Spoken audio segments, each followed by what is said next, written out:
America! Fuck yeah! Coming again to save the motherfucking day, yeah, America!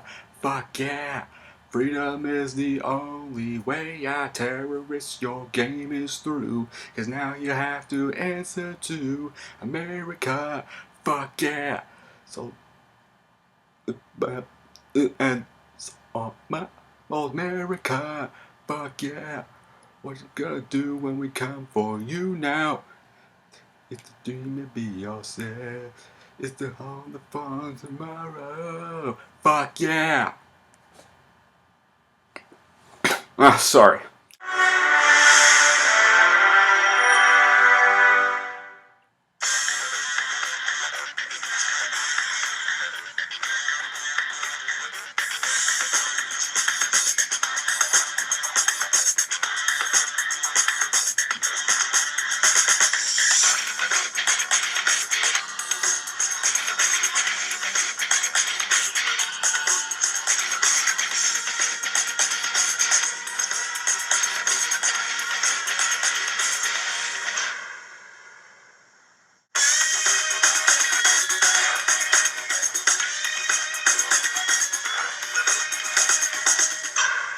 Hey everyone, it's Movie Lover 120 here, and I'm here with a brand new movie review. And I think you can tell just by me singing the America Fuck Yeah song, aka the Team America theme. You can already tell what this review is going to be for. This is going to be for Trey Parker and Matt Stone's second feature, and that goes to Team America World Police. Ha! So let's begin this. After the disastrous production and nightmarish production that was for South Park Bigger, Longer, and Uncut, well, it was for Trey and Matt anyways, Trey Parker and Matt Stone vowed to never make another movie after their massive, fierce war they had with the MPAA. However, one day, a few years later, Matt Stone got bored and then turned on the TV, and he saw the episode for this show called Thunderbirds. And this kind of gave him the idea. He was influenced by the show, got Trey Parker over. They both watched the episodes of the show, heavily influenced by it, and then even heard there was going to be, when they heard there was going to be a Thunderbirds movie adaptation, Trey Parker and Matt Stone thought there was going to be a movie with puppets. However, they were proven wrong. Instead of a Puppets Thunderbirds movie, we got a shitty live-action Thunderbirds movie, which, yeah, I hated the fuck out of. But, like probably a lot of you did, if you even saw, which I hopefully highly doubt, thank God, they were immediately disappointed when they heard the news. So, that being said, they immediately got their idea. They decided to make a puppet movie version of that Michael Bay movie, Armageddon. It was, but however, they eventually decided to change it and have it be about a bunch of idiotic world terror-stopping cops called the World Police. And that was how we got Team America World Police. Like with South Park, Bigger, Longer, and Uncut, production on Team America was an even bigger nightmare. Basically, yeah, Trey and Matt hated working on the movie so much. They even regretted doing it, and I'm going to explain why. For starters, having to design all the marionettes took long as hell to make just about all of them. Sets were a nightmare to create. Even having to film the marionettes moving were also a complete nightmare to make. Like, they were just ready to quit. Like, it almost was barely even completed in time for its October 15th, 2004 release date. I think it was supposed to be released even earlier, but then they were forced to move it up to October 15th because they still weren't even finished yet. And there was more problems. They had yet another war with the MPAA. They kept returning the movie over 9 times because of its infamous sex scene. Man, was it such a struggle. 9 edits. It took them 9 edits just to be able to get their long-needed R rating so they could put the movie in theaters. Around October 15th. man, they pretty much hated 2004. Like, they were working on South Park. I forget which season, but working on both South Park and this. This production was so bad that they, when asked about a sequel, Trey Parker and Matt Stone said they did not even want to bother making a sequel, no matter how much money it even made. Well, it didn't really matter in the end because the movie wasn't even a success at the box office. It only made, in comparison, because it only made 12 million on its opening weekend, and it made 32 million domestically only, and a really bad 18 million overseas. So it only ended up with 51 million worldwide. And that's all due to other crap stuff like 2004 Grudge. Let's not forget that Will Smith animated movie Shark Tale. All beat its ass at the box office. Well, and of course, October's a horror month. No one really watches comedy movies that month anyway. They mostly just go to the theaters for the horror films during that time. So I guess that may also kind of make sense. However, despite the bad box office performance, critics loved it. Got a 77% on Rotten Tomatoes, certified fresh, and even despite the hellish production, like South Park Bigger Longer Cut, they critics also loved that. It even had a bad production, and it was praised. And it's actually very popular with a lot of people. Director Quentin Tarantino considers it one of his favorite movies. Even Edgar Wright considers it one of his favorite movies. Even the creator of the Thunderbird show, the TV series, not the movie, guys, loved it. A lot. Meanwhile, the Thunderbirds movie adaptation, like I've said, was critically panned and did even shittier at the box office. But anyway, let's get on with Team America World Police. So what is the movie about? The movie is about a military force named Team America, who are designed to combat terrorism around the world. So, they suffer a PR disaster when a mission to Paris results in causing more damage than the terrorists that they were trying to stop. Realizing they need a stealthier approach, team leader Spotswood recruits an actor named Gary Johnson to infiltrate terrorist cells. Meanwhile, Supreme Leader of North Korea, Kim Jong-il, is secretly plotting with several terrorists to start World War III, and using liberal celebrities from the Film Actors Guild, aka FAG, if you know what I mean, distract the world while I set this plan in motion.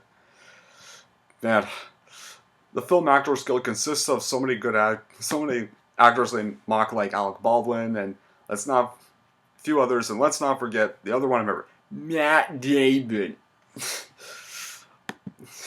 But now here's why the movie is so great. Very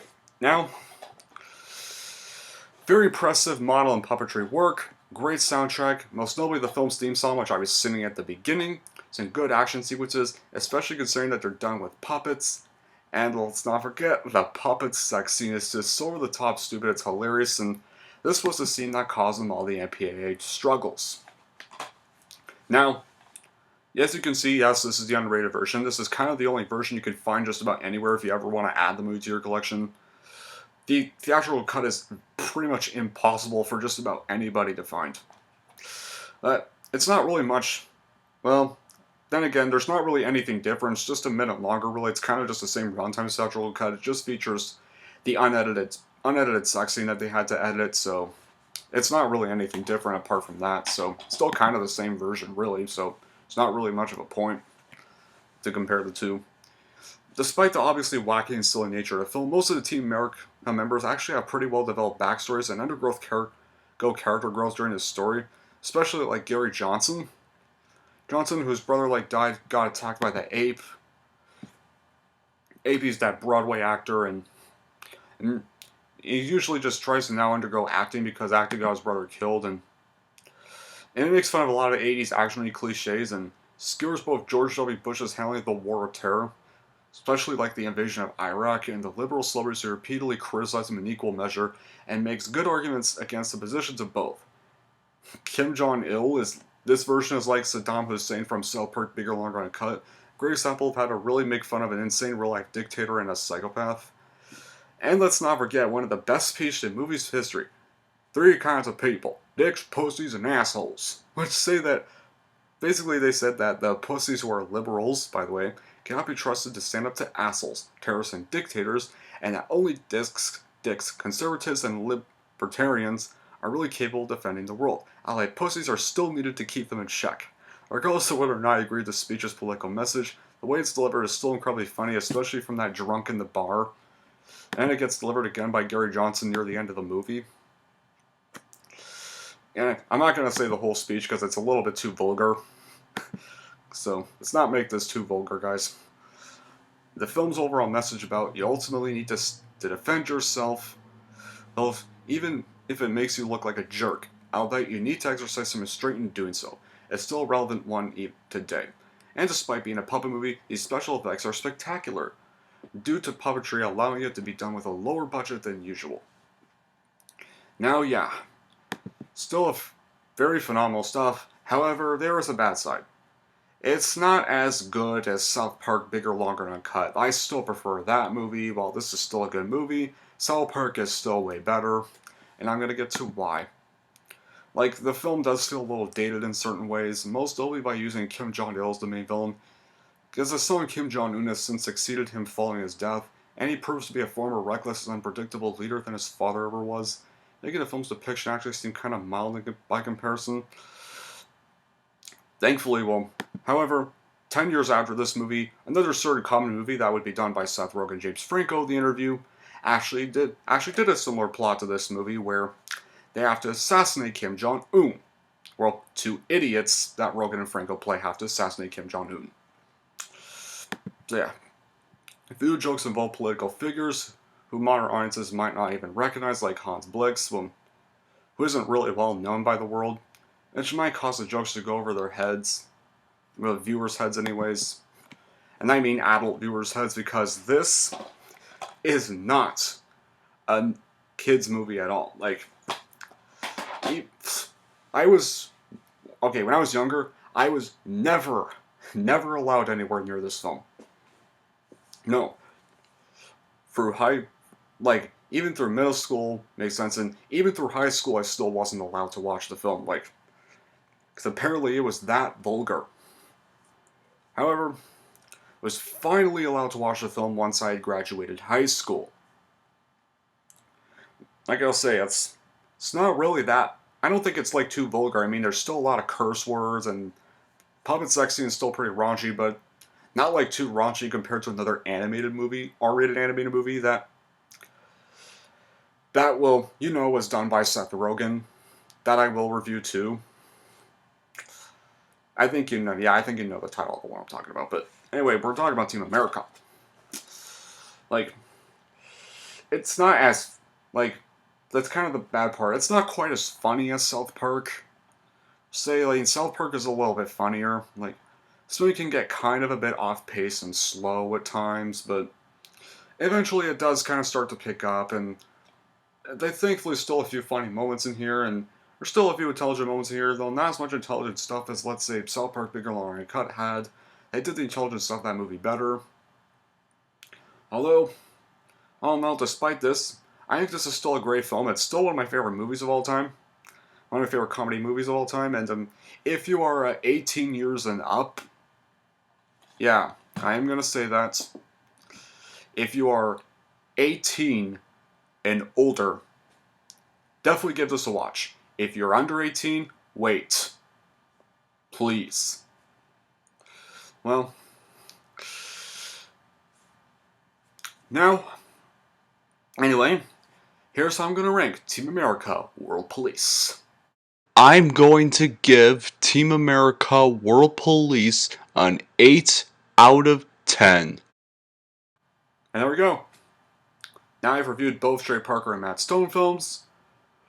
So what's going to be the next movie I'm reviewing? Well, next movie I'm reviewing is for a film that came onto Netflix. Coming onto Netflix tomorrow night. It's an animated movie.